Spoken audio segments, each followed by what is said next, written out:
Bonjour à toutes et à tous. Alors après vous avoir parlé de Wonder Woman, de Man of Steel, de Batman vs Superman, de Suicide Squad et de Justice League, là je vais vous parler du dernier film du DCCU que j'ai vu. Et non, c'est pas Shazam, je suis désolé, je l'ai pas encore vu, j'avais pas vraiment le temps d'aller le voir quand il est sorti au cinéma.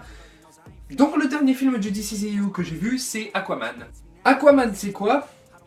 Et bah déjà, il y a tellement de choses à expliquer que j'ai pas pu réussir à faire de résumé, alors j'ai pris celui de Wikipédia qui est court et facile à comprendre.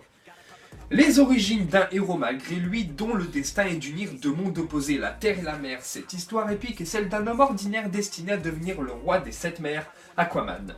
Alors déjà, le fait que le film ressemble à Black Panther... Ah bon? Vous êtes sûr que vous avez vu les deux films? Parce que clairement, moi je trouve pas qu'ils se ressemblent énormément. Ouais, il y a un point commun. Un membre de la famille est roi d'un peuple et l'autre veut prendre sa place. Mais là où dans Black Panther, le gentil est roi et veut le rester, a déjà tout ce dont il a besoin. Le peuple, les armures et sa famille. Et le fait que ça soit le méchant qui veut prendre sa place n'a rien à voir avec Aquaman, qui là où le méchant est déjà roi et depuis un petit moment en plus, a certes les armées et les armes d'Atlantis, mais il n'a pas le peuple avec lui. La preuve, dans sa première apparition, il négocie avec le chef d'un peuple d'Atlantis pour qu'il soit allié. Ensuite et surtout, Aquaman ne veut pas devenir roi. Il s'en branle d'Atlantis, il l'a même dit plusieurs fois. Et surtout, il vient à Atlantis parce que son frère, roi d'Atlantis, vient foutre le bordel sur Terre. Et puis merde, dans Black Panther, le peuple n'a pas de technologie africaine, certes, mais a des traditions africaines, dont la façon de se battre, de parler, de s'habiller et de se comporter. Dans Aquaman, ils n'ont ni des traditions européennes, ni africaines ou américaines, mais des traditions d'Atlantis, donc d'un lieu qui n'a certainement jamais existé et qui est une légende.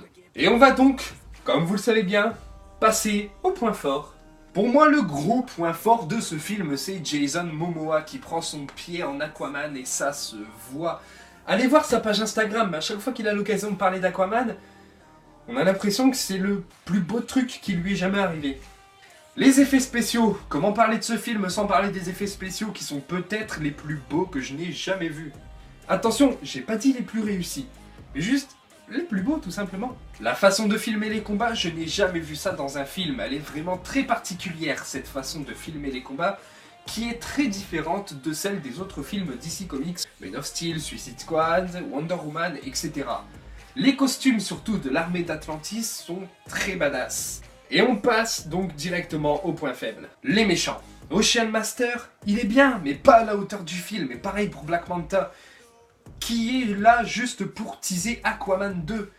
Les musiques, là où dans l'univers d'ici, je me souviens de toutes les musiques, avec celle de Batman vs Superman, Man of Steel et Wonder Woman, là celle de Aquaman, je ne m'en souviens pas, elle ne m'a pas marqué du tout. Donc voilà, je vais être honnête avec vous, Batman vs Superman est mon film préféré du DCCU, mais je dois quand même avouer que Aquaman il est meilleur. Voilà.